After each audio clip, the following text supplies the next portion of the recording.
know, do people get possessed? Do their heads spin around? Do they spit up green pea soup? Never seen it, never experienced it.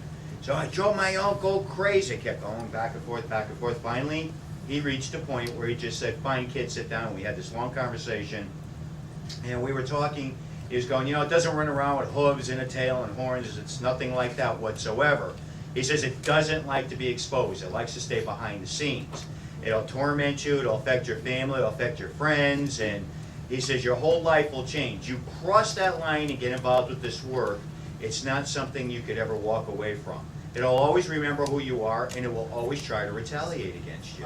Now, my mom was Ed's twin, but they were night and day. You said ghost to my mother, she'd cry. You say ghost to Ed, he'd go where?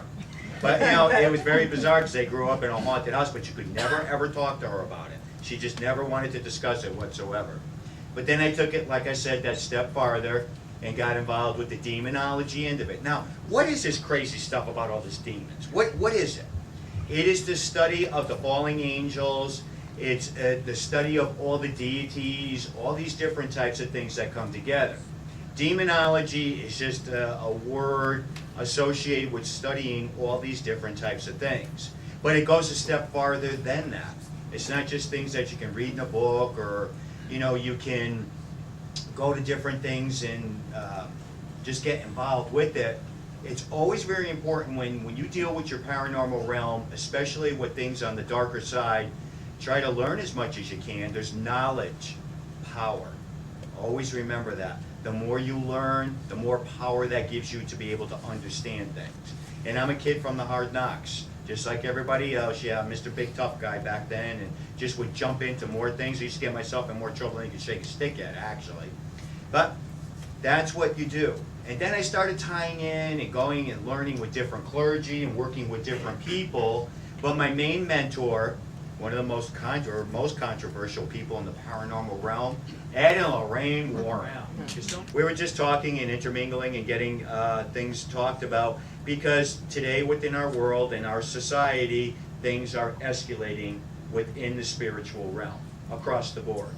We have more hauntings taking place. We have more things on a negative level. More people are falling victim to oppression. And that's the stage before possession. And that's when most of us get involved with these types of cases. This is Reverend June. I was talking about the Buddhist a little earlier. This guy was 82 years old, right? And we got involved with this one case. Him and his disciples had come in to do a clearing in this home. We opened up this little pouch. He pulled out this scroll and he started reading from it. And he kicked in, and they got these clickers going, and all these things are going on, and his disciples kick in. And let me tell you, it was one of the most powerful ceremonies I've ever been involved with that I've seen. And when he was done, I don't care what was in that house, human, inhuman, spirit, ghost, everything was out of that house. But those are the types of things that are interesting and intriguing to work with, because the Buddhists believe very strongly in animal spirit, positive and negative, so to speak. When I say that, I mean that, you know, there could be an animal spirit in there and it's a real bad thing. But here again, what do I think was in there? I think there was something on a negative level, but in their culture and belief system, that's what they believed. Went in, did it, worked, and it was very successful. And that's all that counts. Now, these were his 3 disciples. And this is the one right here that channeled in the spirit and was able to actually get it to leave and not have any problems there.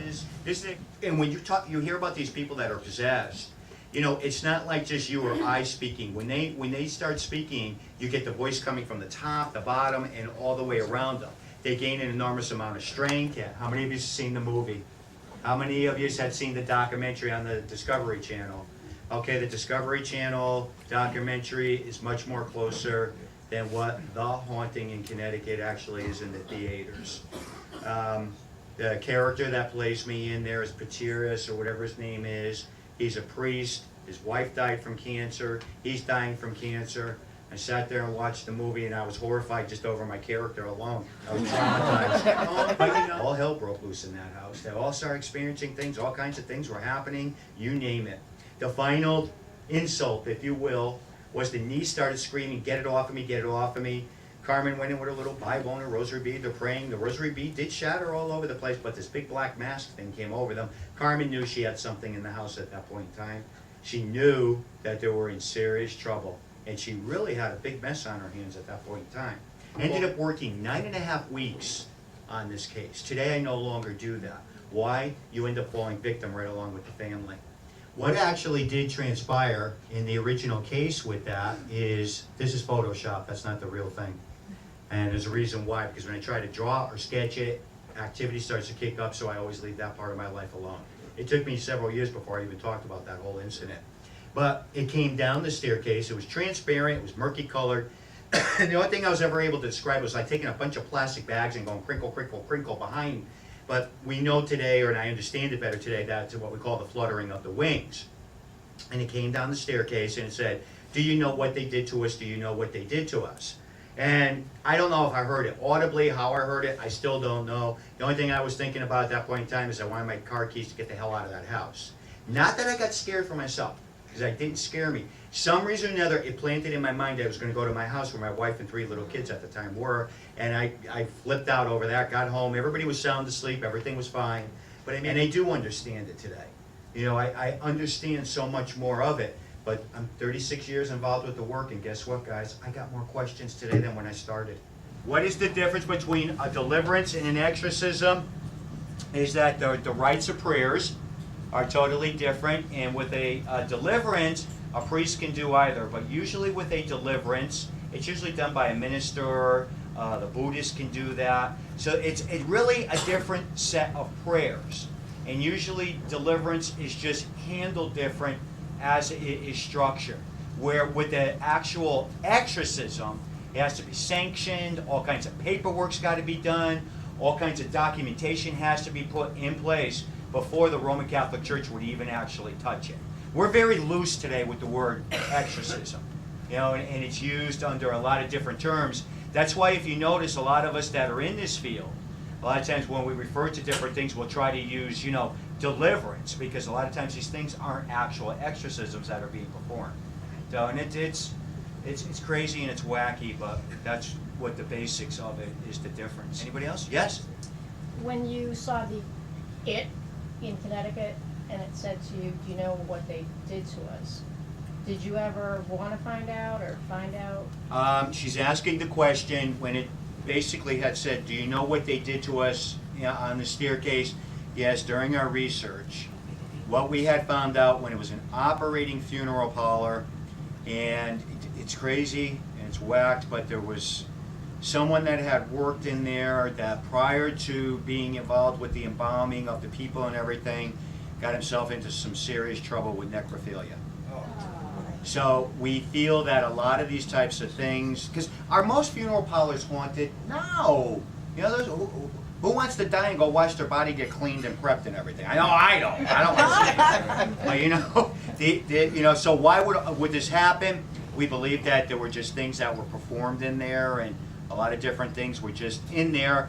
And they moved in. The little boy was sick, and we know for a fact with paranormal investigating that when people are sick or anything, they're weakened, and spirit will gravitate right towards them. So we think he was in a prime place, and he ended up just falling victim to that whole type of situation.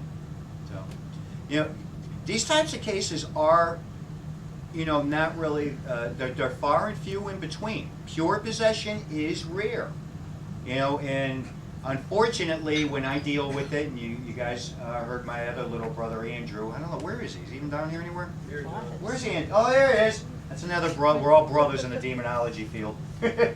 You know, you deal with these things, and we try to share our information with each other, because within our little community, in our little world, we've got to help to protect each other, and that's very important. So, you know, with it, it's a strange world, it's a wild world, and, you know, that's why a lot of times when different things are occurring and different things are happening, we network. They're my brothers, and we stick very close to each other.